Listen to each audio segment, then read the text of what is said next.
Ladies and gentlemen, good evening to all of you. Greetings to you from your respective positions.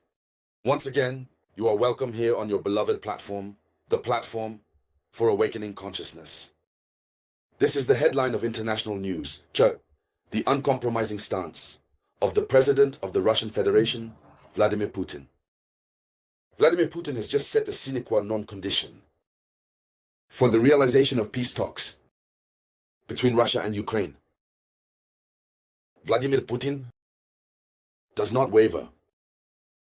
So, you are well aware. Tomorrow, March 19th, 2025. I said tomorrow, today is March 19th, 2025. If it hasn't happened yet, at the moment I am conducting the video conference.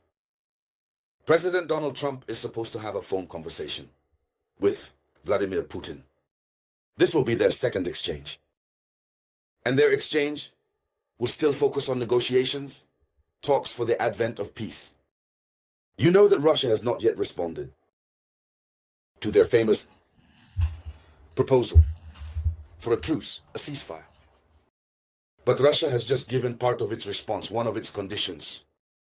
But it is these conditions that are very troubling for the Europeans. We will see, in the context of this video conference, we will see the reaction of the Europeans, of certain European countries, such as Poland and others. We will also see the reaction of the Baltic countries. But Vladimir Putin,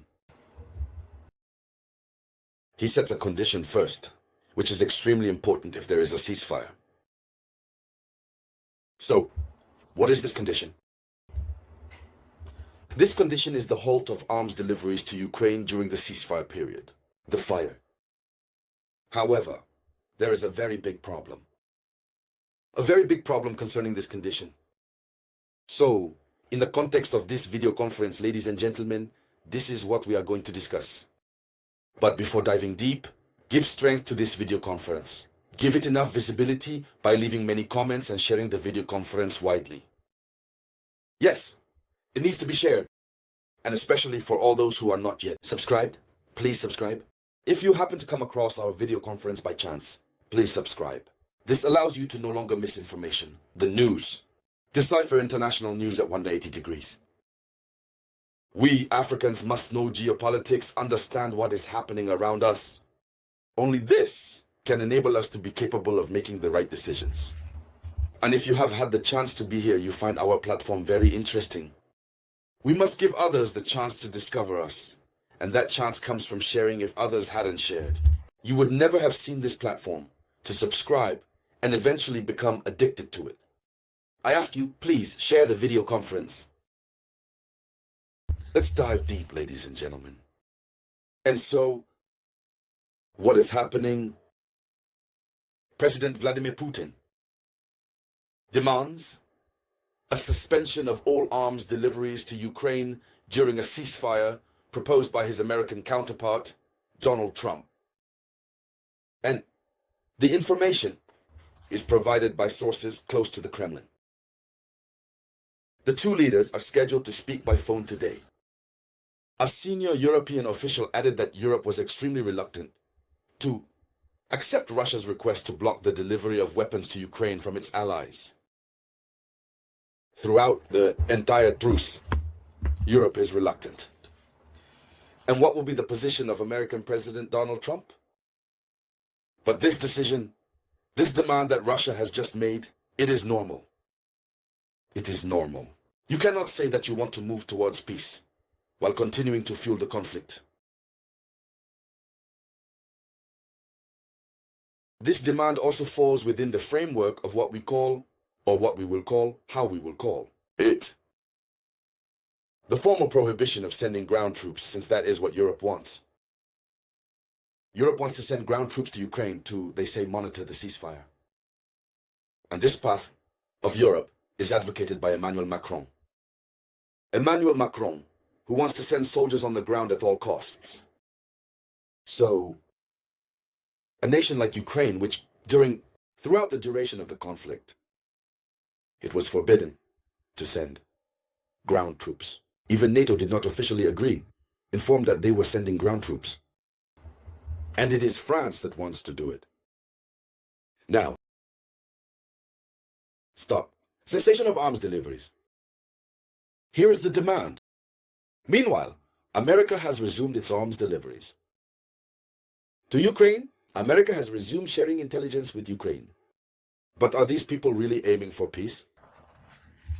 I'm very concerned that this situation resembles what is happening in the DRC. I am very concerned that these people are pushing Vladimir Putin to give up on talking about peace. While this gentleman has shown goodwill, Vladimir Putin has said they are ready to move towards peace. But at the very least, the conditions that Putin, and in the process of posing, these are conditions that are still realistic. You cannot be for one thing and its opposite. If you want peace, then listen. Adopt attitudes that promote peace. So, this is Vladimir Putin's demand for the ceasefire, the fire.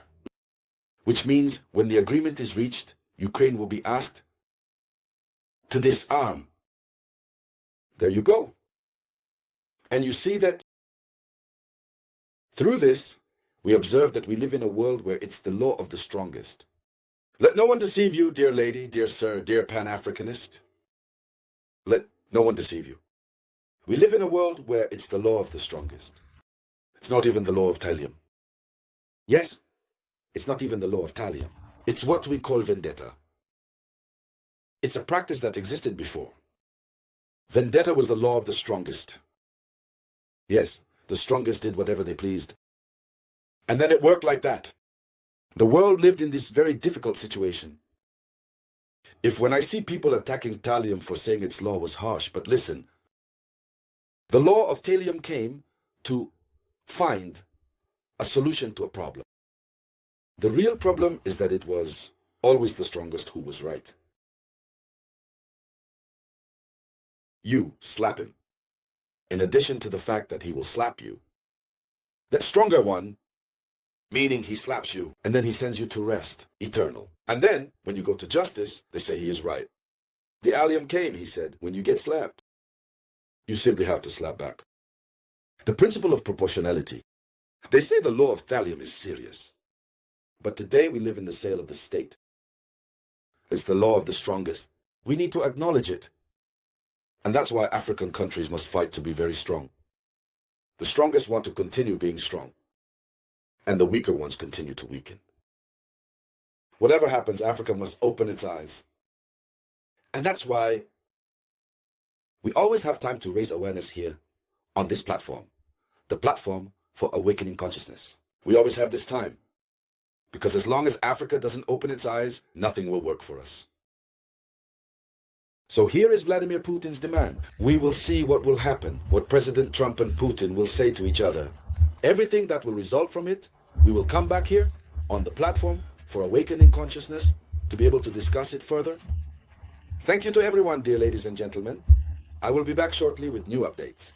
This was the voice of your one and only samurai.